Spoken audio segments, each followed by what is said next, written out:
ভগবান বোঝাচ্ছেন এই মনুষ্য জীবনে বাবা অর্থের প্রয়োজন, অবশ্যই প্রয়োজন, কিন্তু এমন অর্থ নয় যে বাবা অধিক হয়ে যায়। সংসার চালাবার মতো, আত্মীয় পরিজনকে দেখবার মতো অর্থের প্রয়োজন, প্রয়োজন অর্থ। অর্থ না থাকলে বাবা তুমি চলতে পারবে না, কিন্তু এমন অর্থ জমিও না টাকা জমাতে জমাতে টাকার পাহাড় তৈরি হয়ে যায়। কোন ব্যাংকে টাকা রাখবে তুমি বুঝতে পারছো না, কিন্তু ভগবান বললেন দিয়ে ধন বুঝে মন। পরেরটা সবাই জানি বাবা, বলবো না। তাহলে ভুলে গেলে হবে না ফেলে আসা দিনের কথা। তাহলে এমন অর্থ রোজগার করো, এমন অর্থ জমিয়ে রাখো যেটা তোমার সংসার চলার মতো। আর অধিক যদি হয়ে যায় কোথা থেকে যে চলে যাবে বাবা তুমি নিজে কল্পনাই করতে পারবে না। এটাই ভগবানের লীলা। তো আজকে সদন ওই গুনগুন করে গান গায়, আর ওই দোকানে সব সময় দোকানে ভিড়, মানে এত ভিড় মানে সদন খাবার টুকু সময় পায় না। তা আজকের বাবা রাস্তা দিয়ে এক বৈষ্ণব যাচ্ছে, বৈষ্ণব যেতে যেতে বাবা হঠাৎ সদনের দোকানের দিকে লক্ষ্য পড়েছে। আর দোকানের দিকে যখনই লক্ষ্য পড়েছে এত ভিড়, তা বৈষ্ণব ঠাকুর মনে মনে ভাবছে এত ভিড় কেন, কই একবার দেখি তো গিয়ে। প্রতিদিন দেখি ওই দোকানে এত ভিড়, কিসের এত ভিড়। যেই না বৈষ্ণব ঠাকুর গেছে, আর বৈষ্ণব ঠাকুর গিয়ে দেখছে বাবা ওই পাল্লার উপরে নুড়ি পাথরটা। আর যেই না নুড়ি পাথরটা দেখেছে সঙ্গে সঙ্গে ওই বৈষ্ণব ঠাকুর চমকে উঠেছে। অসম্ভব, সদন ছি ছি ছি ছি ছি, এটা কি করেছিস বাবা? কত বড় তুই অপরাধ করে ফেলেছিস। কেন বৈষ্ণব ঠাকুর, আমি কি এমন অন্যায় করেছি? সত্যি করে বল, তুই এই পাথরটা কোথা থেকে পেয়েছিস? বলে কেন? বলে রাস্তা দিয়ে আসছিলাম, আমার পায়ে ঠেকলো নুড়ি পাথর, সুন্দর দেখতে বলে আমি ওকে ওই বাটকারা তৈরি করেছি। আমি তো কারোর বাড়ি থেকে আনিনি, আমি রাস্তায় কুড়িয়ে পেয়েছি তাই এনেছি। ওরে মূর্খ, ওটা কোনো সাধারণ পাথর নয়, ওটা হচ্ছে শালগ্রাম শিলা। যেই না বলেছে শালগ্রাম শিলা, সদন সঙ্গে সঙ্গে চমকে উঠেছে। বৈষ্ণব ঠাকুর, এটা আপনি কি বলছে? এটা কি করে সম্ভব? এইটা শালগ্রাম শিলা। ওরে, একবারের জন্য তুই বুঝতে পারলি না যে একটা নুড়ি পাথর কখন 1 কিলো হয়, কখনো 2 কিলো হয়, কখনো 5 কিলো হয়। এইটুকু তো চৈতন্য হলো না যে কোনো সাধারণ পাথর নয়। সদন কাঁদতে কাঁদতে বলে উঠলেন, বাবাজি আমি খুব পাপ করে ফেলেছি, আমি খুব অপরাধ করে ফেলেছি। কৃপা করে তুমি একটা কাজ করো, এই শালগ্রাম শিলা যদি হয় আমি তোমার হাতে তুলে দিচ্ছি, তুমি নিয়ে তোমার কাছে ওকে সেবা যত্ন করো।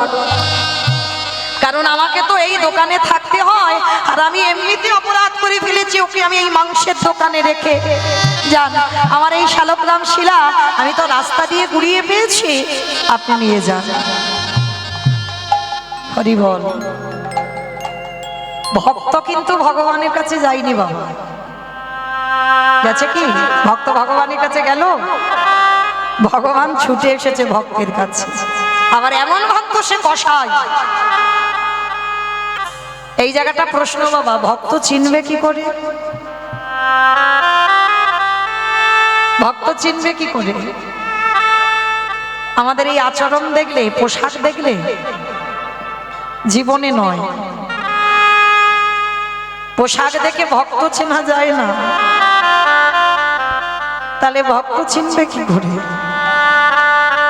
ভক্তের নয়নের দিকে তাকাও। একবার কৃষ্ণ নামে যার দুটো নয়ন ছলো ছলো হয়ে যায়,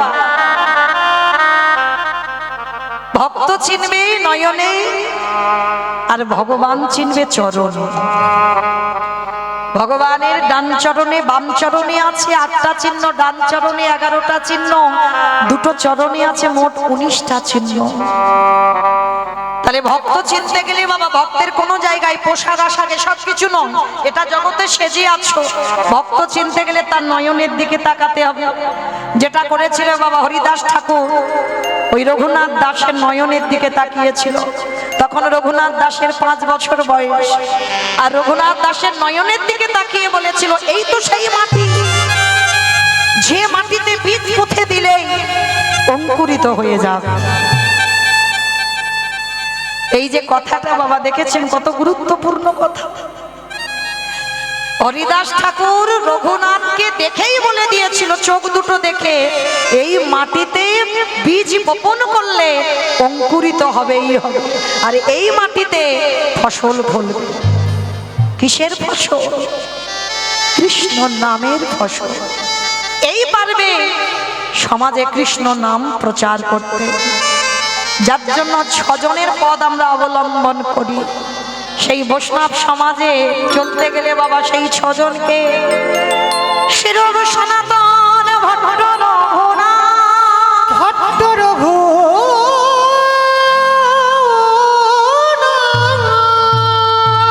শ্রীজীব গোপাল ভট্ট দাস রঘুনাথ, এই 6 গোসাইয়ের করি চরণ বন্দন, যাহা হইতে বিঘ্ন নাশ অভীষ্ট পুরা অভীষ্ট পুরা। এই 6 গোসাই রবে ব্রজে কইল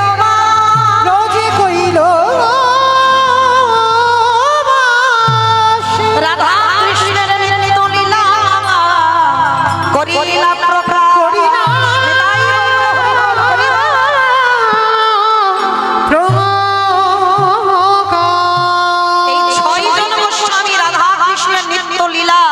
এই জগতে প্রকাশ করেছেন।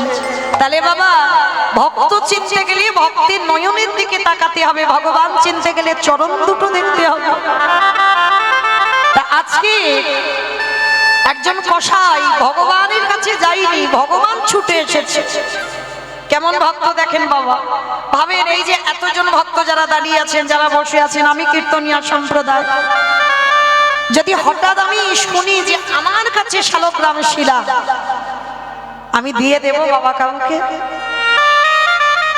কি মায়েরা, যদি আপনারা খবর পান কেউ যদি এসে বলে যে পাথরটা তোমার ঘরে আছে, ওইটা শালগ্রাম শিলা, আপনি সঙ্গে সঙ্গে তাকে দিয়ে দেবেন? আমরা কেউ দেব না। কিন্তু সদন কেমন ভক্ত দেখো, মনে মনে ভয়, পাপের ভয়, কারণ আমি তো ভগবানের কাছে জীবনে তার কুল কিনারা পাবো না। আর সে যখন আমার কাছে এসেছে, আমি তো একে সেবা যত্ন করতে পারবো না। আপনি নিয়ে যান, আপনি ওকে আপনার কাছে রেখে দেন। বৈষ্ণব ঠাকুর ওই রক্ত মাখানো মানে পাল্লার উপরে ছিল তো, মানে ও মাংস কাটে আর একবার করে ওই নুড়ি পাথরটা ধরে। ভাবেন ভগবান কোথায় থাকে। হরি বল। একটু আগে বললাম ভক্তি যার কৃষ্ণ তার। ভগবানকে ভালোবাসতে গেলে কোনো সংকোচ লাগে না বাবা, দ্বিধা রাখলে হবে না মনের ভিতরে, এটা করলে পাপ হবে, ওটা করলে পাপ হবে, ওটা করলে অন্যায় হবে না। সদন কেমন ভালোবেসেছে, একবার করে রক্ত মাখানো মাংস ধরছে আর সেই হাতে আবার বাটকারাটা ধরছে। আজকে সেই সদন তুলে দিল, আর যখনই তুলে দিল বৈষ্ণব ঠাকুর ওই যত্ন করে শালগ্রাম শিলাটা ঘরে নিয়ে গেছে। তাড়াতাড়ি করে অভিষেকের ব্যবস্থা করলেন, মাংসের দোকানে ছিল অশুদ্ধ, অভিষেকের ব্যবস্থা করলেন পঞ্চামৃত দিয়ে। নিজের হাতে বৈষ্ণব ঠাকুর রন্ধন করলো, নিজের হাতে সিংহাসন এনে প্রতিষ্ঠা করলো শালগ্রাম শিলা। সারাদিন বৈষ্ণব ওই শালগ্রাম শিলাকে নিয়েই মেতে আছে।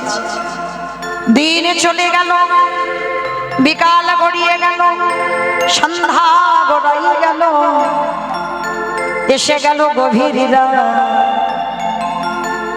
ওই শালগ্রাম শিলাকে হাতে নিয়ে বাবাজি রাত্রিবেলা যাই না শয়ন দিয়েছে।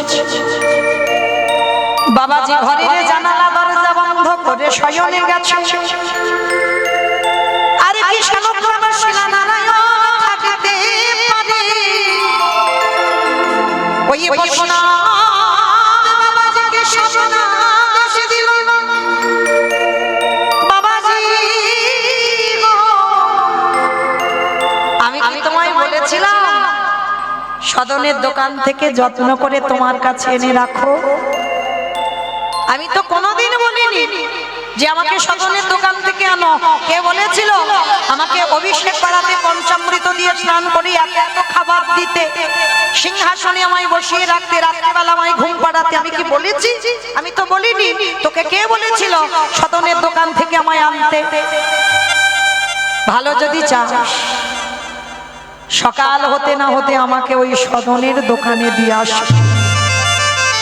যেই না স্বপ্নটা দেখেছে বাবাজি চমকে উঠেছে।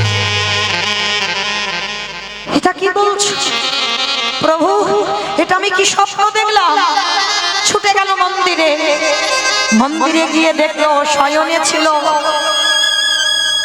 সিংহাসন থেকে নিচে বসে আছে শালগ্রাম শিলা। বসবে না সিংহাসন, দৈববাণী করলো, মনুষ্য কণ্ঠে বলে উঠলো, আমি চাই না তোর কাছে থাকতে, কখনো তোর কাছে থাকতে চাই না, আমাকে সকালবেলা সদনের কাছে দিয়া, আমি ওই পাল্লার উপরে থাকতে চাই।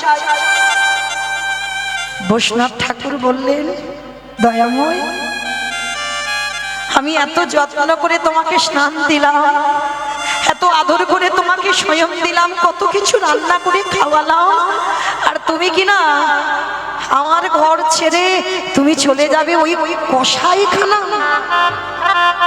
কি আছে ওখানে? কি পেয়েছো সুখ তুমি?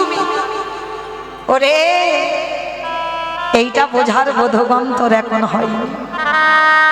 শোন, যখন ওই পাল্লার উপরে একদিকে আমার চাপাই রাখে, একদিকে ওই সাধন মাংস চাপাই দেয়,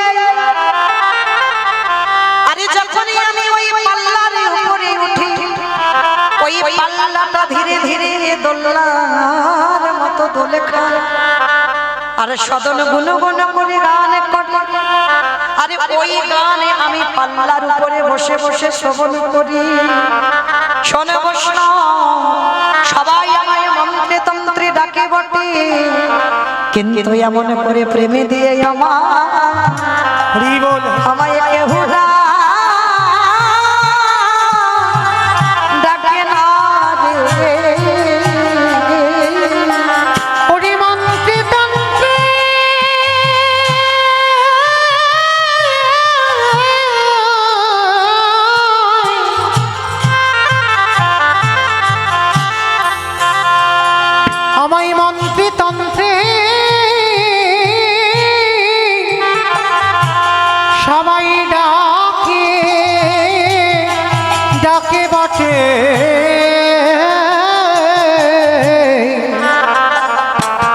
এমন প্রেমে দিয়ে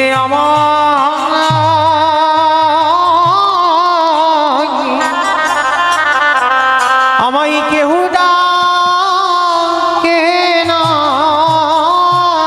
ওরে পণ্ডিত দিয়ে ভগবান পাওয়া যায় না, ওই মন্ত্র তন্ত্র দিয়ে ভগবান পাওয়া যায় না, ভগবানে পাওয়া যায় না। ওই ভগবান যদি পেতে চাও, একেবারে যদি প্রেমে ভক্তি ভালোবাসা দিয়ে ভগবানের চরণে আত্মনিবেদন করে যদি একজন ভক্ত বলতে পারে, কৃষ্ণ রে, আমারে বলতে যা কিছু আছে আমি তোর চরণে নিবেদন করলাম, এইভাবে যদি কোনো ভক্ত নয়ন জলে কাঁদে, আমি ভগবান হই, আমি আমি সেই ভক্তে যে জনে নয়ন জল করি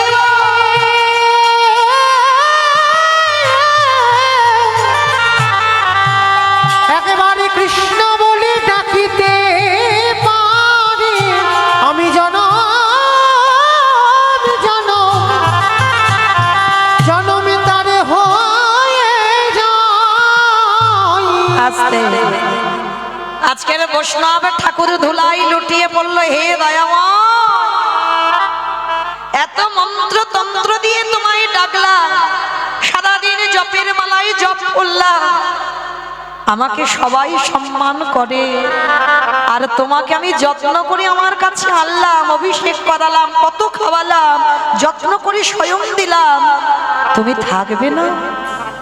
বেশ, কথা দিলাম প্রভু, সকালবেলা হলে আমি সদনে দোকানে তোমায় রেখে আসবো। সদনের কিন্তু বাবা তেমন ভুরুক্ষেপ নেই, কারণ ও তো সেইভাবে আমার ভগবানকে চাইনি কোনোদিন। ভক্তিটা ভিতরে আছে, ভগবানের নাম করে আর মাংস বিক্রি করে, যে ভগবান পাবো এটা জীবনেও আশা করেনি, কারণ সে তো কসাই, কত প্রাণ নেয়, আর যে কত প্রাণ নেয় সে কি জীবনে পাবে বলে মনে হয়? জীবনে তার স্বপ্নের বাইরে বাবা। আর বৈষ্ণব কি করছে সকালবেলা, শালগ্রাম শিলাটা ওই নামাবলী জড়িয়ে সাধন তখন দোকান খুলেছে, আর দোকানটা খুলে ওই বাটকারাটার উপরে ওই নুড়ি পাথরটা যেহেতু দিয়ে দিয়েছে, আবার নতুন নতুন বাটকারা কিনেছে, পাল্লার উপরে দোকানে বসে মাংস বিক্রি করে। আর কি করে জানো? রাধা কৃষ্ণ, ভক্তিটা কেমন দেখো, তার অন্য কোনো ভজন নাই, সবসময় গুনগুন করে গান গায়, আর যে গান গায় সেটা আমার ভগবানের উদ্দেশ্যেই তার চরণে নিবেদন করে। আর এই যে গানটা গাইছি নরোত্তম দাস ঠাকুরের বৈষ্ণব পদাবলী, রাধা কৃষ্ণ সেবিব জীবনে রাধা কৃষ্ণ সেবিব জীবনে মননে, রাধা কৃষ্ণ সেবিব জীবনে মননে। যে স্থানে লীলা কদে ওজামা যুগল কৃষ্ণ, আহা যে স্থানে লীলা করে আমার যুগল কিশোর, সখীর সঙ্গিনী হইয়া আর সখীর সঙ্গিনী হইয়া তাহে রঘুভ হরে রাধা কৃষ্ণ সেবিব জীবনে মননে, রাধা কৃষ্ণ সেবিব জীবনে মননে। বৃন্দাবনে নিত্য নিত্য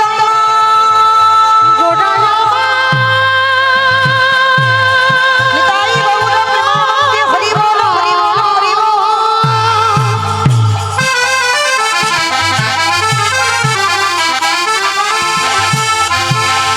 গোডা গোডা গোডা গোডা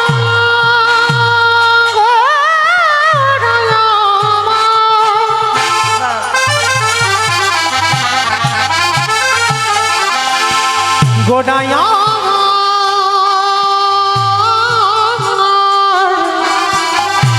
গোডা গোডা গোডা গোডায়া বৃন্দাবনে নিত্য নিত্য যুগল লীলা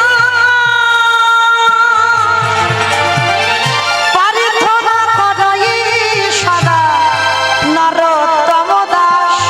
বৃন্দাবনী নৃত্য নৃত্য যুগল বিলাস,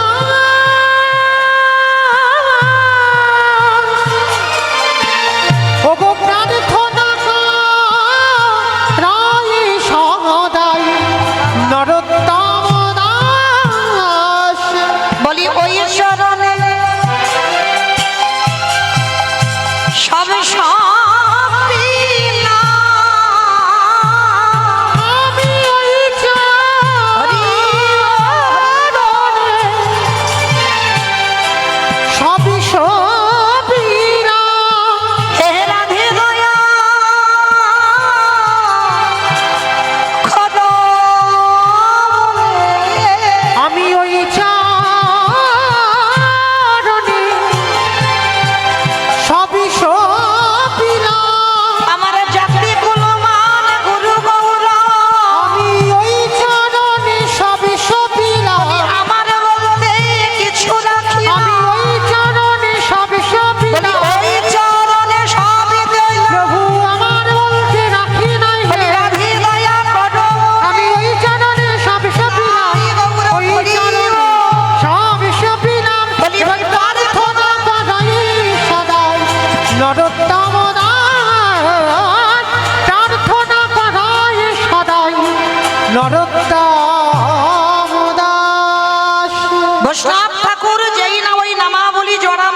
ওই শালগ্রাম শিলাটা নিয়ে আছাড় খেয়ে পড়লেন একেবারে সদনের চরণে। আর যেই না সদনের চরণে বৈষ্ণব ঠাকুর পড়েছে চমকে, কি আপনি এটা কি করছেন? এমন করে আমার দুটো চরণে পড়ছেন কেন? আপনি বৈষ্ণব মানুষ, আমি একজন কসাই। চুপ, একটা কথা নয়। মুচি হয়ে শুচি হয় যদি কৃষ্ণ ভজে, শুচি হয়ে মুচি হয় যদি কৃষ্ণ তজে। একটা কথা নয়। ধন্য তোর কসাই জনম ধন্য। আমি এত পাণ্ডিত্য দিয়ে ভগবানকে পেলাম না, এত মন্ত্রতন্ত্র এত নিয়ম আচার মেনে আমি ভগবানের কিনারা পেলাম না। আর তুই শুধু কসাইখানায় এই মাংস বিক্রি করে আর আমার ভগবানের নাম গান করে তুই পেয়ে গেলি। ধর, তুই যাকে তুলে দিয়েছিলিস ও থাকবে না আমার কাছে। রাতের অন্ধকারে কত যত্ন করে স্বয়ং দিলাম, কত খেতে দিলাম, অভিষেক করালাম, থাকবে না। স্বপ্ন দিয়েছে ও তোর কাছে সুখে থাকে। আর যার কাছে ভগবান সুখে থাকে তার কাছেই তো রাখতে হবে। নে ধর, সদন তুই ধর। যেই না সদনের হাতে দিয়েছে, এতদিন যে ভক্তিটা ছিল না সদনের, আজকে সেই ভক্তি লাভ করলো। হে দয়াময়, তুমি আমার জন্য ওই মন্দির ত্যাগ করেছ, আমার জন্য তুমি সিংহাসন ত্যাগ করে তুমি আমার এই মাংসের দোকান। কথা দিলাম প্রভু, তুমি যদি আমার জন্য সিংহাসন ত্যাগ করে আমার দোকানে আসতে পারো, আজকে থেকে প্রতিজ্ঞা করলাম আমি আর এই মাংসের ব্যবসা করব না।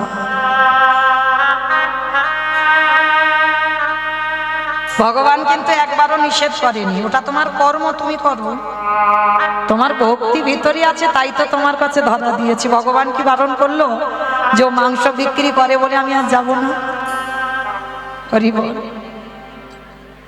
আজকে সেই ভগবানকে ছুঁয়ে প্রতিজ্ঞা করলো সদন যে আজকের পর থেকে আমি আর মাংসের ব্যবসা করব না। কেন? যে ভগবান অট্টালিকা ত্যাগ করে আমার কসাইখানায় এসেছে, তাহলে আমার জন্য যে আমার কাছে ছুটে আসে এই কষাই, এই রক্ত, এই মাংস দুর্গন্ধ, তাহলে আমি কি পারি না আমি এই কষাই ব্যবসা ত্যাগ করে আমি চিরজনমের মতো আমার ভগবানের চরণের দাস হয়ে যেতে? নিতাই গৌর প্রেমানন্দে হরি বল, হরি বল, হরি বল। কসাই মনে মনে সংকল্প নিল আজকের পর থেকে আমি আর এই মাংসের দোকানে বসবো না। শুধু মাংসের দোকানে নয়, আজকে থেকে আমি আর আমার সংসারে থাকবো না। এই শালগ্রাম শিলাটা নিয়ে তখনকার সময়ে বাবা সবাই ভক্তরা উত্তরপ্রদেশ থেকে 4 ধামের একটা ধাম হচ্ছে জগন্নাথ ধাম, সবাই আসছে জগন্নাথজিকে দর্শন করতে। সদন কোনোদিন দেখেনি বাবা জগন্নাথ দেখতে কেমন, সদন জানেও না জগন্নাথের রূপ কেমন। কারণ এখন বাবা কত ছবি আছে, তখনকার সময় ছিল না। সদন দেখেনি জগন্নাথ দেখতে কেমন, কিন্তু মনে আশা আমি জগন্নাথের কাছে যাব, একবার সাক্ষাতে জগন্নাথকে দেখব। সেই শালগ্রাম শিলাটা বুকে নিয়েছে, মস্তক মুন্ডন করে দিল, পোশাক পরিষ্কার একটা পোশাক পরেছে, গলায় একটা তুলসীর মালা পরেছে,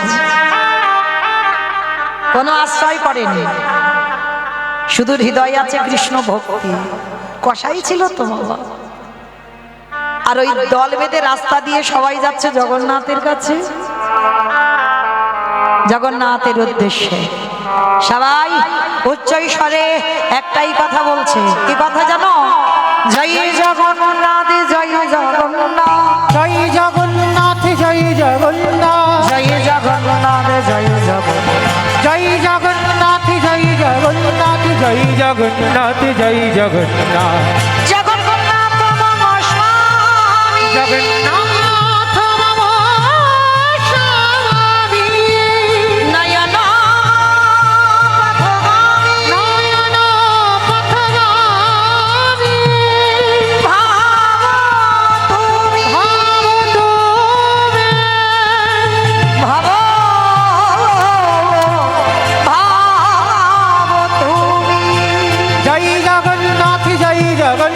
জয় জগন্নাথ জয় জগন্নাথ জয় জগন্নাথ জয় জগন্নাথ জয় জগন্নাথ জয় জগন্নাথ।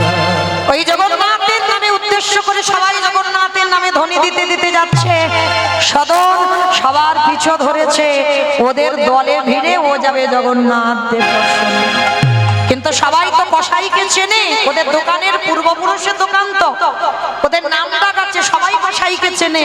আর যেই না ওই সদনকে দেখেছে, সবাই বলে উঠলেন, এই ছেলে, ছি ছি ছি ছি ছি, আরে তুই না একটা কসাই, আর কসাই হয়ে তুই আমাদের বৈষ্ণব সমাজে ভিড়ে গেলি? হ্যাঁ, তুই পাপী, তুই সারাদিন কত মাংস কেটেছিস, নিজের হাতে প্রাণ হত্যা করেছিস, আর তুই যদি আমাদের সঙ্গে যাস আমাদের যাত্রাটা শুভ হয়ে যাবে। সবাই দূর দূর করছে সদনকে। সদনের বিবেক বলে উঠল, এরা তো ভুল বলেনি, সত্যি তো আমি পাপী।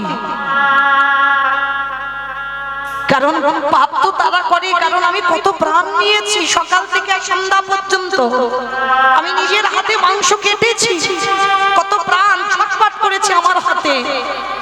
আমার মতো পাপী আর কেউ নেই। বেশ, তবে শোনো বাবাজি, আমি তো জানি না জগন্নাথের কাছে যেতে গেলে কোন রাস্তায় যেতে হয়, আমি চিনি না। তবে কথা দিলাম, আমার ছায়া তোমরা পাবে না, আমার ছায়া পড়বে না। যদি অনুমতি দাও, রাস্তার পাশে যে ঝোপঝাড়, ওই রাস্তা দিয়ে যাবে। কারণ ছায়া যাতে না পারে, ওই যে রাস্তায় বৈষ্ণবরা যাচ্ছে ওই রাস্তায় যাবে না। সদন কি করলো, ওদের সোজাসুজি ওই কাঁটার ঝোপঝাড় আছে ওই রাস্তা দিয়ে যাবে খালি পায়ে, যাতে আমার ছায়াটা কারোর গায়ে না যায়। শালগ্রাম শিলাটা বুকে নিয়ে আসছে। জগন্নাথ,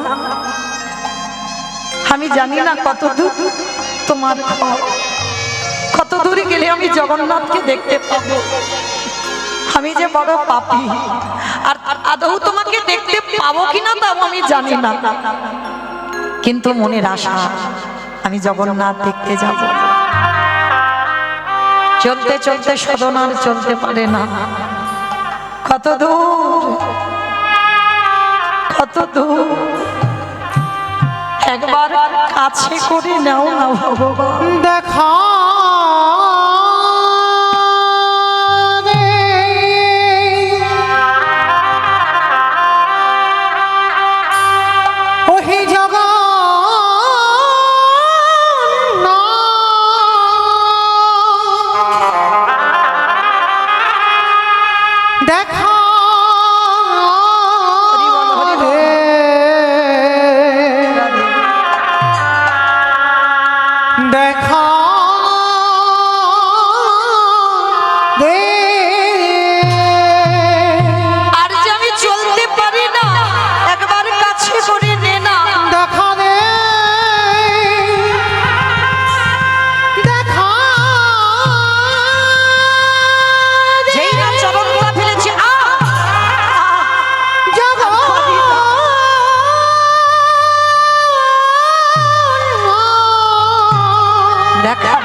বলতে বলতে সারাদিন চলে গেল, সন্ধ্যা ঘনিয়ে এলো।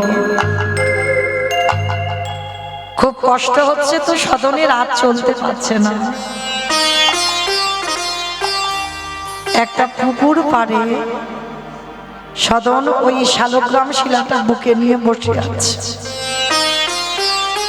হৃদয়ে পরিপূর্ণ কৃষ্ণ প্রেম ভক্তি, আর কিছু ভাবনা নেই। একবারও তার দোকানের কথা ভাবে না, একবারও তার পরিবারের কথা ভাবে না, হৃদয়ে শুধু কৃষ্ণ প্রেম। কেমন জীবন দেখো, এবার ঘটনাটা কেমন ঘটবে। ওই পুকুরের অপর প্রান্তে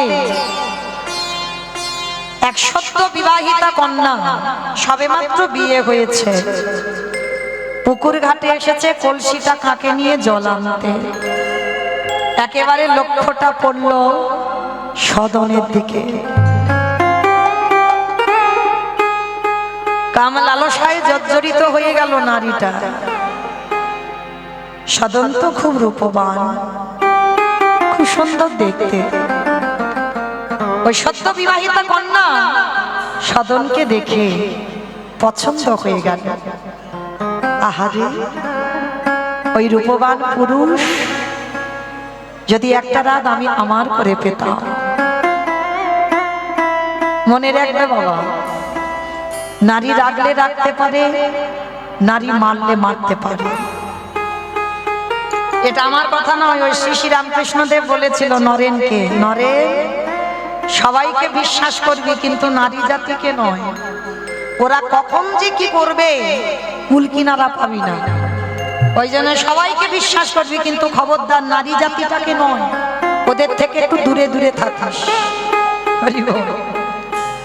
কারণ নারী তো ভোগের সম্পদ নয় বাবা, নারী হচ্ছে সাধনার সম্পদ, নারী ভজনের সম্পদ। যে যেমন ভাবে নেবে বাবা। কোন পুরুষ যদি সারা জীবন মনে করে ও ভোগের, ও সারা জীবনই ওর মনের ভিতরে ভোগ্য বস্তু থাকে। আর কেউ যদি মনে করে নারী হচ্ছে সাধনা, নারী সেবা, সেবার ভোগ বিষয়টা আলাদা বাবা। স্বর্গ নরক সেবা বিষয় আলাদা, আর ভোগ্য বিষয় আলাদা। নারী সেবা করতে জানতে হবে। হরি বল। রাবণ রাজা সীতামাকে চুরি করেছিল ভোগের জন্য নয়, সেবা করবার জন্য। শ্রী শ্রী রামকৃষ্ণ পরমহংসদেব মা শারদার চরণ সেবা করেছিল, বিবেকানন্দ ভগ্নী নিবেদিতার চরণ সেবা করেছিল, চণ্ডী ঠাকুর রামীর চরণ সেবা করেছিল, বিল্লমঙ্গল একজন পতিতা নারীর চরণ সেবা করেছিল, জয়দেব গোস্বামী মা পদ্মাবতীর চরণ সেবা করেছিল। এরা ভোগ্য বিষয় জীবনে মনে করেনি বাবা, পরিবার ভজনের বিষয়। কারণ নারী চরণ যদি ঠিক ঠিক ভজনা করা যায়, মা জড়জগতে আছেন তো বুঝতে পারছেন না, কিন্তু নারী হচ্ছে শক্তি। ওই শক্তি যদি উপাসনা করতে পারো তাহলে অনায়াসে তুমি শক্তিমান হবে। তাহলে আজকে ভগবান কৃষ্ণচন্দ্র দেখো বলেনি আমি রাধা দাস, রাধা দাস, রাধা দাস, তিনবার ত্রিশব্দ অঙ্গীকার করলো, রাধা দাস, রাধা দাস, রাধা দাস। ইহাতে সন্দেহ যা কোটি যুগ ভজয়ে বিফল জনমতা। এক যুগ নয়, মানে গোবিন্দ যে রাধাচরণের দাস, এতে যদি কারো সন্দেহ ঢুকে যায়, কোটি যুগ ভজয়ে বিফল জনমতা। এইগুলো ভাবতে হবে মা। তাহলে নারী রাখলে রাখতে পারে, নারী মারলে মারতে পারে। আজকে সদনের জীবনে কেমন দশা দেখো। সেই নববধূটা সদনের কাছে এসে বলছে, বাবাজি, ও বাবাজি, সন্ধ্যা হয়ে এসেছে, আপনি কোথায় যাবেন? মা, আমি যাচ্ছি জগন্নাথ দেবকে দর্শন করতে। সে কি, আপনি জগন্নাথ দেব দর্শনে যাচ্ছেন, কিন্তু সন্ধ্যা হয়ে গেছে, যাবেন কি করে? চলে আজ রাতটুকু আমার বাড়িতে আশ্রয় নেন। সাদা মনে সদনের কাদা নাই, সোজা সরল ছেলে, কত কিছু বুঝতে পারলো না নারীরা কি করতে পারে। এই জায়গাটা একটু শ্রবণ করবেন মা। এ জগতেও আছে বাবা, বহু বহু জীবনে এরকম ঘটে। তাই বা দেখেন সদন কি করেছে, সোজা সরল ছেলে আজকের প্রবেশ করেছে সেই রমণীর ঘরে। রাত হয়ে গেল, যেমন খাবারের ব্যবস্থা করে খাবার দিয়েছে। শয়ন ঘরে একাকী শয়ন হবে, সদনের ঘর দেখিয়ে দিয়েছে। খুব বড় লোক তো, 3 তলা বাড়ি, আজকে শয়ন দিয়েছে আলাদা ঘরে। আর ওই নববিবাহিতা কন্যা শয়ন ঘরে সদনকে দিয়ে রাতের অন্ধকারে নিজ পতির কাছ থেকে উঠে এলো সদনের ঘরে। করজোর করে বলে উঠলেন, বাবাজি, আপনাকে আমি এমনি এমনি আশ্রয় দিইনি। প্রথম দেখায় আপনাকে আমি ভালোবেসেছি, তাই কৃপা করে আপনি আমাকে গ্রহণ করেন। চমকে উঠল সদম, অসম্ভব, এটা হতে পারে না মা। আমি আপনাকে মা বলে সম্বোধন করেছি, আর আমি যাকে মা বলে সম্বোধন করেছি অসম্ভব। আর মা, এটা এটা আপনি কি বলছেন? আপনি সংসারী মা, আপনার বিবাহ হয়েছে, আপনার পতি আছে। ওই নববিবাহিতা কন্যা বলে উঠলেন, তাতে কি হয়েছে? পতি আছে তো কি হয়েছে? আমি এমনি এমনি এমনি এমনি তোমাকে আমার ঘরে আশ্রয় দিইনি। আমি তোমাকে এই রাত্রিবেলা ভোগ করার ইচ্ছা জেগেছে, তাই তো আশ্রয় দিয়েছি। অসম্ভব, আমার প্রাণ চলে যাবে, কিন্তু আমি কখনো আপনাকে মা বলে যে জায়গা দিয়েছি সেখানে আমি কোনোদিন আপনাকে গ্রহণ করতে পারি না। ওই রমণী বলে বলেন, বেশ, তুমি যখন আমাকে গ্রহণ করবে না, কারণ আমার পতি আছে বলে তো, এটাই সমস্যা। কিন্তু পতি যদি না থাকে তাহলে তো কোনো সমস্যা নেই। উন্মাদিনী হয়ে গেল, কাম লালসায় জর্জরিত হয়ে গেল। মনে রাখবে বাবা, এই মনুষ্য জীবনে এই শরীরের মধ্যে ষড়রিপুটাকে আগে দমন করতে হয়। আর যদি ওদেরকে দমিয়ে না রাখতে পারো, তুমি অবশ্যম্ভাবী বাবা, তোমার বিনাশ হবেই হবে। ভগবান কিন্তু একবারও বলেনি যে 6টা রিপুকে একেবারে মেরে ফেলে দাও, মারলে তুমি জগতে বাঁচতে পারবে না। 6টা রিপুকে দমিয়ে রাখতে হবে, তারা যেন কেউ ঊর্ধ্বমুখী না হয়, সবটাকে নিম্নমুখী করে দাও। কিন্তু কাম লালসায় জর্জরিত হয়ে গেল ওই নবসত্য জাত বিবাহিতা কন্যাটা। আর যখনই কাম লালসায় জর্জরিত হয়ে স্বামী শয়নে আছে, রাতের অন্ধকারে স্বামী শয়নে আছে, আর ওই নারী কি করেছে জানো? ধারালো চকচকে অস্ত্রটা নিয়ে রাতের অন্ধকারে ঘুমন্ত পতি মস্তকটাকে ছেদন করে দিয়েছে। সর্বাঙ্গে রক্তে রক্তাক্ত হয়ে গেল। ওই অস্ত্র রক্ত মাখানো অবস্থায় ওই নারী কাম লালসায় জর্জরিত হয়ে ছুটে গেল সদমের ঘরে। বাবাজি, বাবাজি বলেছিলেন না যে আমার পতি থাকলে সমস্যা? তাহলে এই মুহূর্তে আমি নিজের হাতে আমি আমার পতিকে বধ করে এলাম। চমকে উঠল সদন, থরথর করে সর্ব অঙ্গ কাঁপছে সদনে। এটা হতে পারে না মা, আপনি এটা কি করেছেন? সামান্য জীবনে কাম লালসায় জর্জরিত হয়ে নিজের হাতে নিজ পতিকে বধ করেছ, অসম্ভব। তাহলে যে নিজ পতিকে বধ করতে পারে, তাহলে তো আমাকে মারতে একটা সেকেন্ড সময় লাগবে না। যার সঙ্গে সংসার করেও তাকে মারলো, তাহলে আমাকে মারতে তো একটা সেকেন্ড সময় লাগবে না। মা, আমাকে যেতে দাও, আমি এই রাত্রিবেলায় ঘর থেকে বেরিয়ে যেতে চাই। দাঁড়া, তোমার এত বড় স্পর্ধা, আমার রূপ আছে, আমার যৌবন আছে, আমার সবকিছু রয়েছে, তবু তুমি আমাকে গ্রহণ করছো না।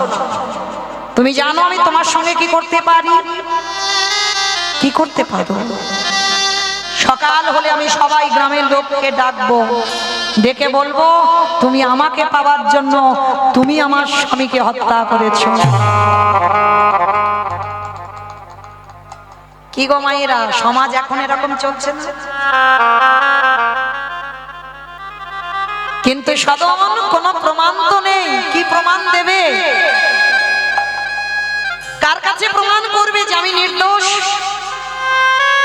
বলেন মায়েরা, একটা নারী যদি বলে যে এই লোকটা আমার রাতের অন্ধকারে আমার ঘরে এসে আমার স্বামীকে হত্যা করে আমাকে পাবার লালসা জাগিয়েছে, সমাজ একটা নারীর কথা বিশ্বাস করবে না একটা অজানা অচেনা মানুষের কথা বিশ্বাস করবে? এটাই সমাজ বাবা, এখন গোটাটাই মিথ্যায় পরিপূর্ণ।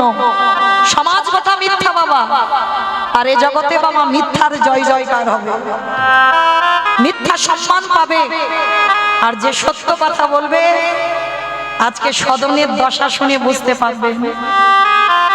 গ্রহণ করলো না বলে ভোর না হতে হতে ওই রমণী চিৎকার করে গ্রামের লোক এক জায়গায় করলো। সদনের গলা ধাক্কা দিয়ে ঘর থেকে বের করা হলো। কিন্তু বাবা শালগ্রাম শিলাটাকে ছাড়েনি, সেটা বুকে জড়িয়ে ধরে আছে, একবারের জন্য কোথাও রাখেন। কারণ তুমি আমার কাছে এসেছো, আমি তোমার কাছে যাইনি, তাই আমি তোমাকে যখন পেয়েছি আর ছাড়বো না। এইবার গ্রামের বিচারক এসেছে, বিচার হবে। ওই রমণী বলে উঠলেন, এই লোকটা রাতের অন্ধকারে জগন্নাথ দেখতে যাচ্ছিল, থাকবার জায়গায় নেই, আমার রাত্রিবেলা আমার ঘরে ছিল, আমাকে পাওয়ার জন্য নিজের হাতে আমার পতিকে বধ করেছে।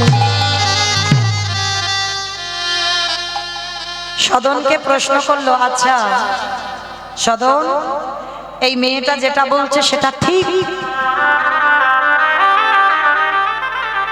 সদন হেসে বলে উঠল, যারা গ্রামের বিচার করতে এসেছে তাদের কাছে হাত জড়ো করে সদন বলছে, আচ্ছা তোমরা যে বিচার করতে এসেছো, আমি যদি বলি আমি নির্দোষ,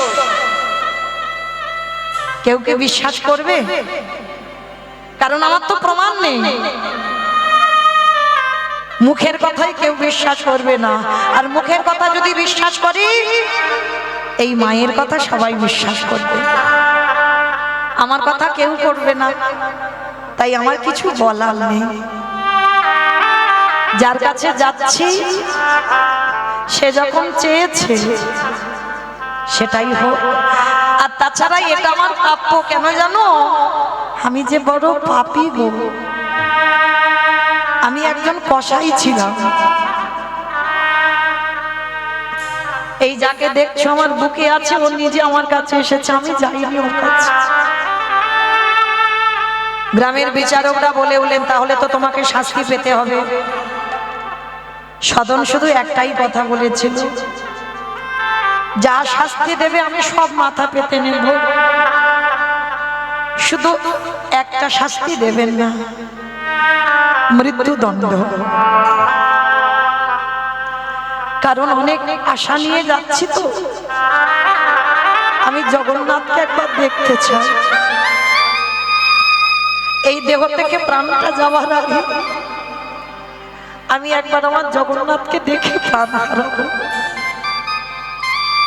বিচারকরা বলে বলেন, বেশ, এর যখন কোনো প্রমাণ নেই, নিজে কিছু বলতে চাইছে না, তাহলে এইটুকু ওর জন্য করা হোক, ওর মৃত্যুদণ্ড দেওয়া হবে না, তবে মৃত্যুদণ্ড থেকেও বেশি দেওয়া হবে সাজা। কি সাজা দেওয়া হলো জানো? সবার সামনে সদনকে বলল, এর দুটো হাত কেটে নাও। সদন দুটো হাত বাহির করে দিল। দয়াময়, যত আঘাত দাও, যত দুঃখ দাও, কিন্তু সহ্য করবার মতো শক্তিটুকু আমায় দিল। ও ঠাকুর, শুনলাম নাকি তুমি নাকি এই রকম, তোমারও নাকি হাত নেই শুনেছি, কানে আমি দেখিনি, তাই বুঝি তুমি তোমার মতো করে নিচ্ছ আমায়? কোনো দুঃখ নেই প্রভু, আঘাতে যত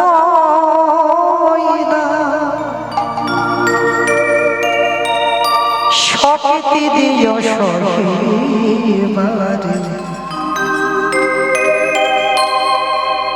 ওগো দয়া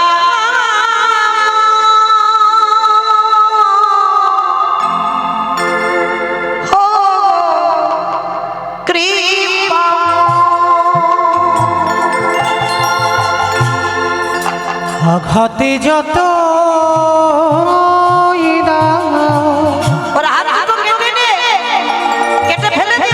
শক্তি দিও সহিবারে, ওগো দয়া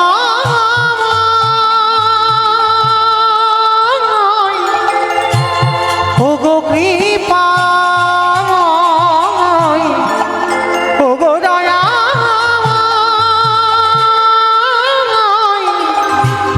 ওগো কৃপা,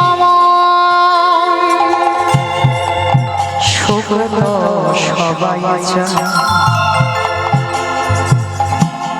দুঃখটাকে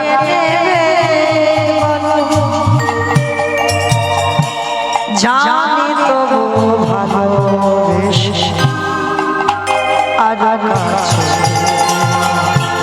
সুখে তো সবাই চাই, দুঃখটাকে নেবে বলো, জানি তুমি ভালোবেসে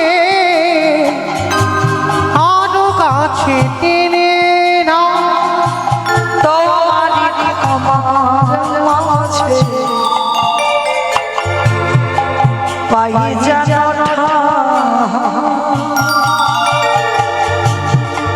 তুমি ছাড়া জগতে মনকে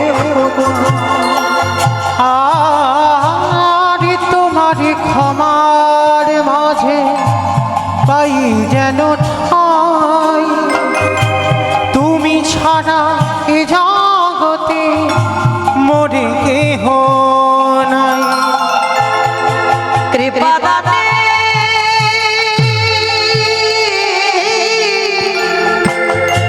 কৃপা দানে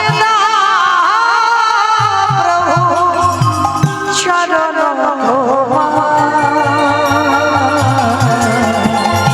ও কৃপা প্রভু আঘাতে যতই দাও শক্তি দিও সহিমারে, ও গো কৃপাময়, ও গো দয়াময়, ও গো কৃপাময়, ও গো দয়াময়, ও গো কৃপাময়, ও গো দয়াময়। সদনের দুটো হাত কেটে ফেলে দিল। সদন বলে উঠলো, দেখো এবার তো আমি এই নামাবলী জড়ানো শালগ্রাম শিলাটা আর বুকে নিতে পারবো না। একটা কাজ করো না তোমরা, এই নামাবলীটা দিয়ে আমার এই শালগ্রাম শিলাটা মাথায় একটু বেঁধে রেখে দাও, কারণ হাত দুটো তো তোমরা কেটে দিলে। ভগবানকে একবার মাথায় তুলে দাও। প্রতিজ্ঞা করল সদন, দয়াময় আর আমি পায়ে হেঁটে যাব না তোমার কাছে, দেখবো তুমি কি করে থাকতে পারো। এইখান থেকে আমি গন্ডি দিতে দিতে তোমার কাছে যাব।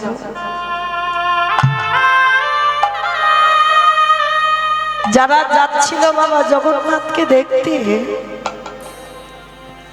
ভক্তের কষ্ট দেখে সবার হৃদয় কেঁপে উঠল।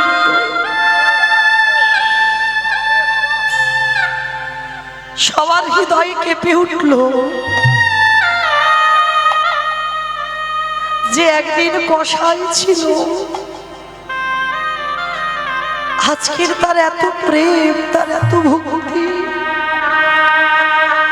আমরা পায়ে হেঁটে যাচ্ছি আর সদর গন্ডি কেটে কেটে যাচ্ছি।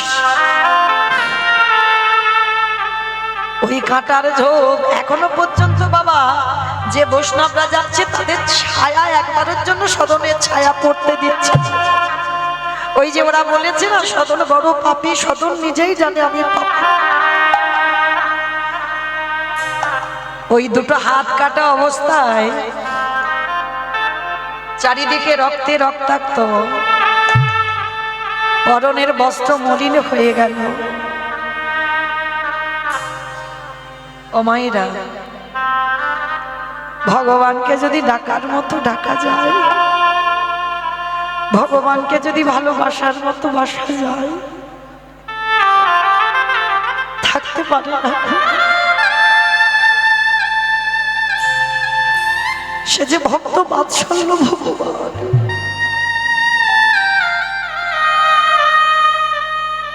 ভক্তাধীন ভগবান, ভক্তের অধীনে থাকেন আমার ভগবান। সত্যি যদি কেউ কায় মনোবাক্যে ডাকে, পৃথিবীর যে প্রাপ্তি আমার ভগবান থাকুক না কেন, ভগবান ভক্তির দ্বারে ছুটি আসতে বাধ্য। যে জনে নয়নে জলে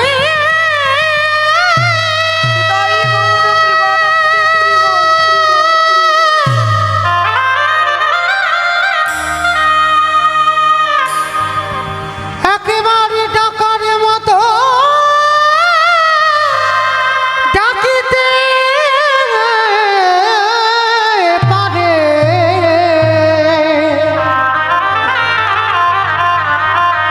আমারে ভগবান নাগে সে কি থাকিতে পারে। ও যে ভক্ত মারা নিতাই গৌর প্রেমানন্দে হরি বল হরি বল হরি বল। ও যে ভক্ত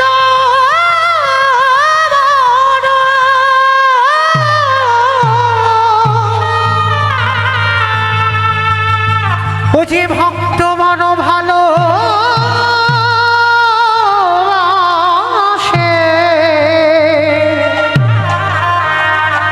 তাই তো যুগে যুগে দয়াল কাছে আসে। কাঁদতে কাঁদতে নয়ন জলে বক্ষ যুগল ভাসিয়ে সদনের চেহারাটা বাবা একেবারে জগন্নাথের মতো হয়ে গেল। যে কত রূপবান পুরুষ ছিল, যে পুরুষকে দেখে প্রতিটা নারী কাম লালসায় জর্জরিত হতো, সেই পুরুষ আজকের দর্শন করলে দেখতে মনে হবে যেন আমার জগন্নাথের মতো। কারণ অনাহারে অনিদ্রা কেঁদে কেঁদে চোখের জলে সবসময় আবছা আবছা হয়ে গেছে, অঙ্গের রংটা কালো হয়ে গেল, সর্ব অঙ্গে রক্তে রক্ত মাখানো। আজকে জগন্নাথ ধামের কাছে আসছে, আর ওইদিকে আমার প্রভু প্রসাদী দিতে গেছে পূজারীরা, আর জগন্নাথ আজকের খিলখিল করে হাসছে। পূজারী পূজারী যাও, আজ আমার প্রাণ, আজ আমার জীবন আসছে, যাও।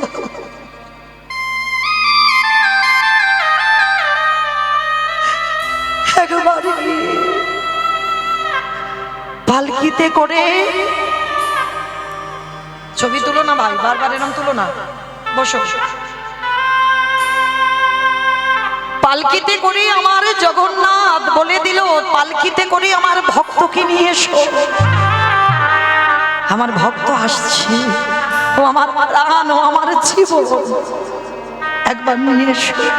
প্রভু তোমার তোমার প্রাণ, তোমার জীবন আসছে, দেখবে যখন আমার কাছে আসবে দেখবে। আর এদিকে সদন এসে গেছে বাবা জগন্নাথের সিংহদুয়ার। যারা পুরী ধামে গেছেন, জগন্নাথের 4টে দরজা, সিংহদুয়ারটা হচ্ছে প্রধান দরজা। সিংহদুয়ারে সদন এসে দাঁড়িয়ে গেছে গন্ডি দিয়ে, আর যেই না গন্ডি দিয়ে উঠেছে, পূজারীরা দাঁড়িয়ে আছে, পূজারীদের বলছে, বাবাজি একটু আমার জগন্নাথের কাছে যেতে দেবে? ছি ছি ছি ছি, কি দুর্গন্ধ বার হচ্ছে গো, গায়ে সারা গায়ে রক্ত, এর মনে হয় কেউ হাত কেটে ফেলে দিয়েছে। এই কোথায় যেতে চাইছিস? এই তোর মতো এখানে এইরকম মানুষ এখানে ঢুকতে নেই, যা যা যা এখান থেকে চলে যা। আমাকে তাড়িয়ে দিও না গো, আমি অনেক দূর থেকে আসছি, সেই উত্তরপ্রদেশ থেকে আসছি, একবার জগন্নাথকে দেখতে, একবার আমায় দেখতে দাও। দরজায় দাঁড়িয়ে দাঁড়িয়ে কাঁদছে জগন্নাথ, জগন্নাথ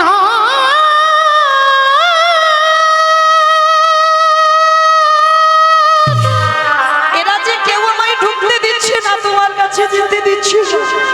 আমরা বলি না বাবা অশুদ্ধ শরীরে ভগবান খায় না, বলি তো মা অশুদ্ধ শরীরে ভগবান খায় না, আমি যে থালায় খেয়ে ভগবানকে দিই ভগবান খায় না। আমি যদি এই পোশাকটা পরে আমি বাহ্যক্রিয়া করি আসি, তাহলে ভগবানকে খেতে দেওয়া যায় না। এগুলো যদি সত্যি হয় তাহলে শবরী মা তাহলে ভুল হবে বাবা। শবরী মা খেয়ে দিয়েছিল রামচন্দ্রকে। শ্রী শ্রী রামকৃষ্ণ পরমহংসদেব কেমন মা ভবতারিণীকে ভালোবাসতো দেখো। আমরা তো কত সূচি অসুচি বিচার করি, এই ভগবানকে ভালোবাসতে গেলে বাবা সূচি অসুচি নয়। তাকিয়ে দেখেন বাবা শ্রীখণ্ডের রঘুনন্দন নিজে খেয়ে আমার রঘুনন্দন গোপীনাথকে খেতে দিচ্ছে। মুকুন্দ সরকারের ছেলে, মানে ভুরি ভুরি প্রমাণ। গ্রন্থের দিকে তাকালে বাবা, সমস্ত ভক্তের দিকে তাকালে লক্ষ্য করতে পারবে ভগবানকে কোনোদিন সূচি অসুচি নিয়ে বিচার করতে নেই। ভগবানকে ভালোবাসতে গেলে একেবারে নিঃসংকোচে ভালোবাসতে হবে। হৃদয়ে কোনো সংকোচ থাকবে না, তাহলে তো ভগবানের সঙ্গে প্রেম হবে না, ভগবানের সঙ্গে ভালোবাসা হবে। তো শ্রী শ্রী রামকৃষ্ণ দেবের মায়ের সঙ্গে এমন সম্পর্ক ছিল। এখানে অনেকেও আছি আমরা মায়ের ভক্ত, শুধু যে আমরা সবাই কৃষ্ণ সেবা করি তা নয়, অনেকে শক্তি আরাধনাও করি। তাই এই শ্রী শ্রী রামকৃষ্ণ দেব দক্ষিণেশ্বর কালীবাড়ি যে ওই যে গঙ্গার পাড়ে বাহ্যক্রিয়া মানে পায়খানায় বসেছে। আর পায়খানা করে উঠে বাবা হঠাৎ দেখে না ওই গঙ্গায় একটা কচি শশা ভেসে যাচ্ছে, একেবারে ছোট্ট একটা কচি শশা। শশাটা দেখে ঠাকুরের লোভ জন্মালো, নিজে খাওয়ার জন্য নয়, মনে মনে ভাবলো যদি শশাটা নিয়ে আমার মাকে খেতে দিতাম। কচি শশা তো ঠাকুর ওই পায়খানা করা অবস্থাতে একেবারে জলে ঝাঁপ দিয়ে পড়েছে। মনেই নেই বাবা তিনি বাহ্যক্রিয়া করেছিল, খেয়ালেই নেই তার। ওই গঙ্গায় ঝাঁপ দিয়ে আর ওই শশাটাকে কুড়িয়ে নিয়ে ছুটে গেছে মার কাছে। মা ভবতারিণীর কাছে শশাটা সেই পায়খানা করা অবস্থায় কিন্তু আছে। তার তো মনেই নেই বাবা যে আমি পায়খানায় বসেছিলাম। কেমন ভালোবাসা দেখো ভগবানের সঙ্গে, মায়ের সঙ্গে কেমন প্রেম ছিল ঠাকুরের। শশাটা নিয়ে মায়ের সামনে ধরেছে, খানা মা। গঙ্গায় ভেসে যাচ্ছিল, মনে মনে ভাবলাম তুই খেতে ভালোবাসবি কচি শশা, তো ওই জন্য তোর জন্য কুড়িয়ে এনেছি, খানা মা একটা কামড়। ও এবার আমি বুঝেছি, এতক্ষণ তুই খাচ্ছিস নে কেন, আমি খাইনি ওই জন্য তুই খাচ্ছিস। ঠাকুর নিজে একটা কামড় দিয়েছে আর নিজে খেয়ে নি মায়ের সামনে ধরে বলছে এবার তো খা। এই হচ্ছে ভালোবাসা। আর যেগুলো বাবা আমরা জগতে ভালোবাসা দেখাই, এগুলো ভগবানের সঙ্গে ভালোবাসা নয়। কারণ এগুলো তো আমার কথা নয়, এগুলো আমি বলছি বলে মানতে হবে তা তো নয়, এগুলো প্রমাণ। শবরী মা খেয়ে ফল রেখে দিল, সেইটা রামচন্দ্রকে দিল। আর রামচন্দ্রের ভাই বলে উঠলো যে তোর থুতু লালা লেগে আছে, আমার দাদা খাবি? যে দাদা রাজভোগ সেবা করে, কত ফলমূল মিষ্টি মিষ্টান্ন পায়, ফলটা কেড়ে নিয়ে ফেলে দিয়েছিল লক্ষণ। তখন শবরী মা রেগে গেল, লক্ষণ আমার মুখে থুতু লালাটা দেখলি, ওই একবারও আমার প্রেম ভক্তিটা তো দেখলি না, যে ওই ফলে কত প্রেম ভক্তি ভালোবাসা মাখানো আছে, ওইটা যদি জানতে পারতিস তাহলে আমার এই এঁঠো ফলটা তুই ফেলে দিতিস না। তা ফেলে যখন দিলি আমিও প্রতিজ্ঞা করলাম যে ফল যেখানে ফেললি ওই ফল থেকে একটা গাছের জন্ম হবে। কেমন ভক্ত দেখো, অভিশাপ দিল ভগবানের ভাইকে, একটা ফলের জন্ম হবে, গাছের জন্ম হবে। যেদিন তুই মৃত্যুর সঙ্গে লড়াই করবি, আমার এই এঁঠো ফল থেকে যে গাছের জন্ম হবে সেই গাছের পাতার রস না হলে তুই জীবনে বাঁচবি না। হয়ে গেল বাবা শবরী এঁঠো ফল থেকে বিশল্য করলি পাতা। আর সেই যেদিন রাম রাবণের যুদ্ধে লক্ষণ শক্তিশালী পড়ল, সুসেন বৈদ্য বলেছিল রাম ভাইকে বাঁচাতে গেলে বিশল্য করলি পাতা আনতে হবে, মৃত সঞ্জীবনী আনতে হবে, সতী নারী স্তনদুগ্ধ আনতে হবে, তবে লক্ষণের প্রাণ ফেরাতে পারবো। কে যাবে? ভক্তপ্রবার বীর হনুমান, যে হৃদয় চিরে দেখিয়েছিল বাবা রাম সীতার যুগল মূর্তি পৃথিবীতে কোনো ভক্ত দেখাতে পারে। সেই হনুমান যার কপিকুলে জনম, মনুষ্য কুলে জনম নয়, ছুটে গেল যখন চিনতে পারলো না, ওই গন্ধমাদন পর্বতটাকে চাগিয়ে তুলে আন। রামচন্দ্র দেখে বলেছিল, হনুমান তোকে তো পাতা তুলে আনতে বলেছি, পর্বত নয়। তাহলে ঠাকুর চিনতে পারছি না তো কোনটা বিশল্য করলি পাতা। সুষণ বৈদ্য পর্বতে উঠে পাতা নিয়ে রস নিগড়ে লক্ষণের বদনে দিচ্ছে। লক্ষণ প্রাণ ফিরে পেয়ে রামকে একটাই প্রশ্ন করেছিল, জ্যেষ্ঠ একটা কথা জানতে পারি, বিশ্ব ব্রহ্মাণ্ডটা যদি তোমার ইচ্ছাতে চলে, বিশ্ব ব্রহ্মাণ্ডটা যদি তোমার ইচ্ছাতে ঘটে, সমস্ত কিছু ঘটনা, তাহলে তুমি যদি মনে করতে ওই বিশল্য করলি পাতা ছাড়া আমার প্রাণটা ফেরাতে পারতে না? রামচন্দ্র হেসে বলল, ভাই রে, আমি পারি না এমন জগতে কিছু হয় না। আমি সব পারতাম, তা পারতে তা অমন করে হনুমানকে যেতে হলো কেন গন্ধমাদন পর্বতে? তাহলে কেন যেতে হলো জানো? আমি যে ভক্ত বড়,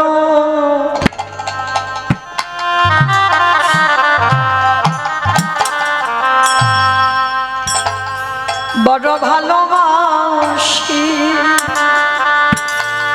আমি যে ভক্ত ছাড়া নিতাই গৌর প্রেমানন্দে হরি বল, হরি বল, হরি বল।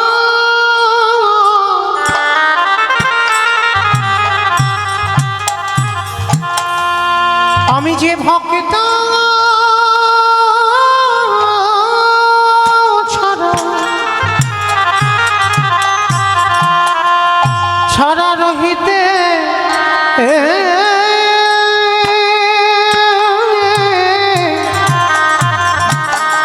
রহিতে নারী, হরি বল, হরি বল। আমি যে ভক্ত বড়,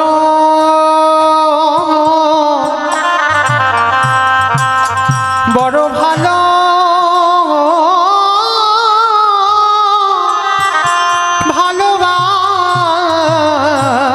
ভালোবাসি, দেখা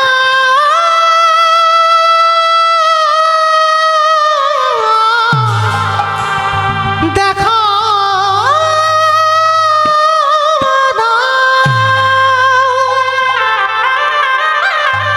দেখা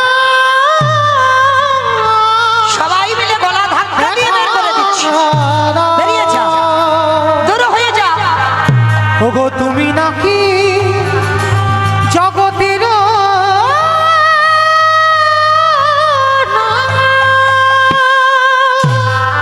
মারতে মারতে গলা ধাক্কা দিয়ে রাস্তার ওপারে দূর করে ফেলে ফেলে দিয়েছে, দূর হয়ে যা। কোথা থেকে ভিখারি পাগল এসেছে জগন্নাথের কাছে যাবে। আর এদিকে পূজারীরা পালকি এনে চিৎকার করছে দরজায়, আজকের কে আছো গো?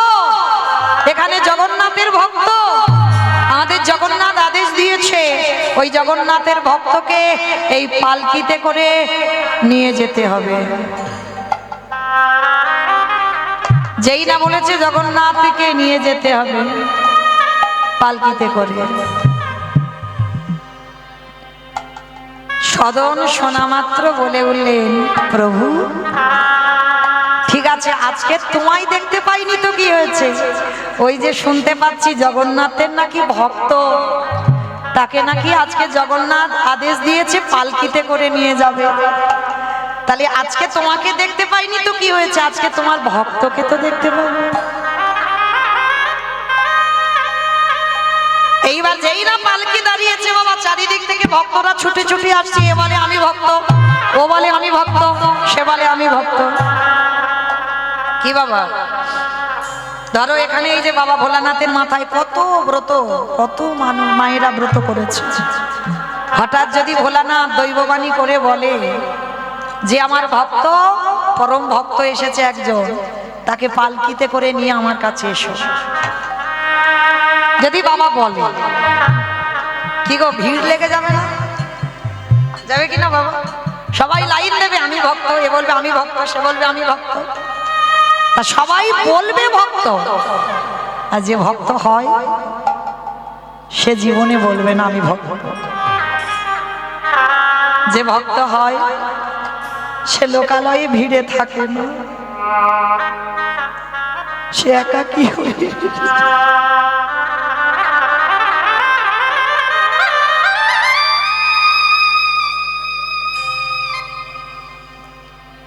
সদনের মনে আসা ভক্ত দেখবো সবাই ভিড় করেছে, পালকিতে উঠবে। আর যখন সবাই পালকিতে উঠবে ভিড় করছে না, যারা এনেছিল পালকি তারা বিরক্ত হয়ে গেছে, বলে থামো,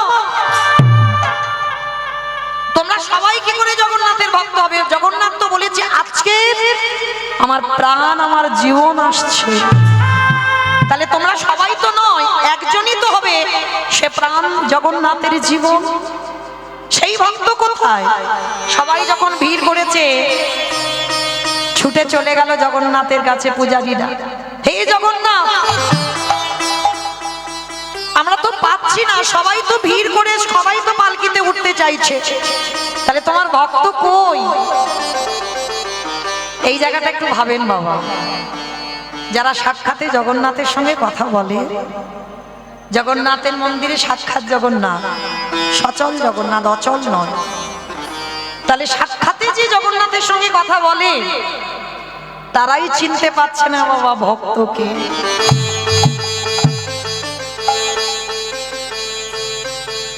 জগন্নাথ হেসে বলে বলেন, সে কি তোমরা আমার ভক্ত হয়ে আমার ভক্তকে চিনতে পারছো না? ঠিক আছে, যখন চিনতে পারছো না একটা নমুনা দিয়ে দিই, সে ভক্তটা আমার মতো। প্রভু তোমার মতো? হ্যাঁ, গিয়ে দেখবে আমার মতো। ঠিক আছে প্রভু, দেখি আবার কোথায় পাই। হরি বল। দাদা ভাই ও জয় রাধে। এইবার ভক্তকে নিয়ে যাওয়ার জন্য পালকিটা এনেছে সিংহদুয়ারে। সিংহদুয়ারে এসে সবাইকে বলে দিলেন, দাঁড়াও, তোমরা কেউ পালকির ধারে কাছে আসবে না। দেখছি জগন্নাথ আদেশ দিয়েছে যে ভক্ত আজকের এসেছে, জগন্নাথের যে প্রাণ, জগন্নাথের যে জীবন, সে জগন্নাথেরই মতোই দেখতে। পূজারী চারিদিকে খুঁজে বেড়ায়, কোথায় জগন্নাথের ভক্ত? এই জগন্নাথ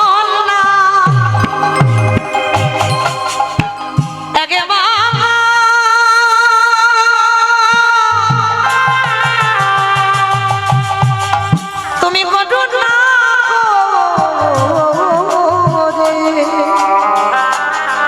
তুমি কৃপা করে একেবারে ভক্ত দর্শন দিয়ে দাও।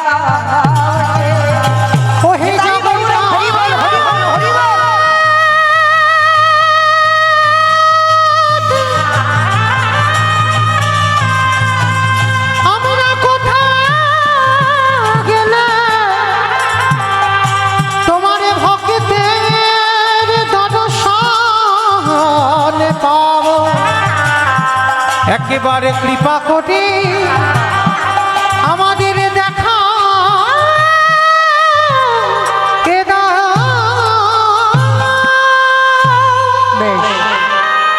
হঠাৎ পূজারীদের যখনই দিব্য নয়ন দিল, হঠাৎ দেখতে পেল রাস্তার অপর প্রান্তে হাত কাটা ওই সদন বসে আছে, হাত দুটো নেই।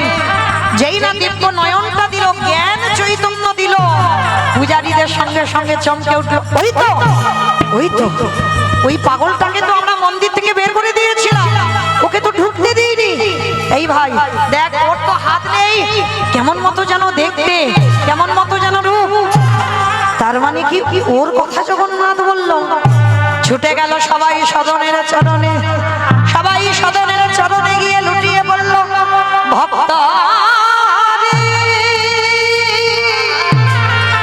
আমাদের জগন্নাথ আমাদেরকে পালকিতে করে কোনোদিন নিয়ে যেতে বলে, আজ তুই দূর থেকে এলি বলে এই মন্দিরে জগন্নাথের কাছে পালকিতে করে নিয়ে যেতে বল।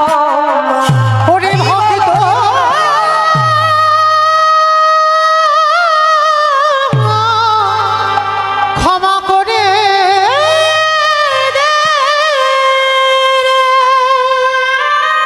সবাই মিলে তুলে দিল পালকির উপরে, পালকিতে করে নিয়ে গেল সদনকে জগন্নাথের সামনে। আর জগন্নাথ দর্শন করে একটাই প্রশ্ন করেছিল, উত্তর দাও, কষ্ট দিলে, কসাই ঘরে আমার জন্ম দিলে, কিন্তু আমার হাত দুটো কেটে দিলে কেন? কি আমার অপরাধ, কি অন্যায়ের জন্য আমার হাত দুটো কাটা পড়লো? জগন্নাথ হেসে বললেন, কর্মফল সবাইকে ভোগ করতে হবে, সবাইকে কর্মফল ভোগ করতে হবে। সদন তোমাকেও করতে হলো। তুমি এর আগের জন্মে ছিলে এক বৈষ্ণব, আচারী বৈষ্ণব। অনেকে আছে না, আচার নিয়ম পালন করে কিন্তু হৃদয়ে বৈষ্ণবতা নয়। সেই আচার বৈষ্ণব ছিল, আর ওই বৈষ্ণব জপের মালায় জপ করছিল। আর একজন কসাই একটা গরু কাটবে বলে গরুটা কাটতে যায়, গরুটা দড়ি খুলে চলে যায়। আর ওই বৈষ্ণব বসেছিল দুদিকের রাস্তা, দুদিকে যখনই চলে গেছে, গরুটা কোন দিকে গেছে কসাই বুঝতে পারেনি। হঠাৎ ওই বৈষ্ণবকে জিজ্ঞেস করেছিল, বলো বাবাজি, গরুটা কোন দিকে গেল? শুধু জপের মালায় জপ করতে করতে দেখিয়েছিল ওই দিকে গেছে গরুটা। আচারী বৈষ্ণব ছিল, সেই বৈষ্ণব পরের জন্মে ওই হাতটা দিয়ে দেখিয়ে দিল বলে কসাই ঘরে জন্ম হলো। আর জন্ম শুধু হলো না, দুটো হাত কেটে বাদ গেল। ওই যে আঙুল দিয়ে দেখিয়ে দিল জপ করতে করতে। সাবধান, কর্মফল ভোগ করতেই হবে সবাইকে, কাউকে ছাড়বে না। আর ওই যে নববিবাহিতা কন্যা তার স্বামীকে নিজের হাতে হত্যা করলো কেন? ওই বিবাহিতা কন্যাটা ছিল গোমাতা। যে গরুটা ছুটে যাচ্ছিল ওইটা গোমাতা নারী হয়েছে, আর ওর স্বামীর মস্তক ছেদন হলো ওটাকে না সেই কসাই যে গরুটাকে কাটবে বলে অস্ত্র নিয়ে ছুটে যাচ্ছিল। তাই তাদের প্রারব্ধ আজকের ভোগ করতে হলো।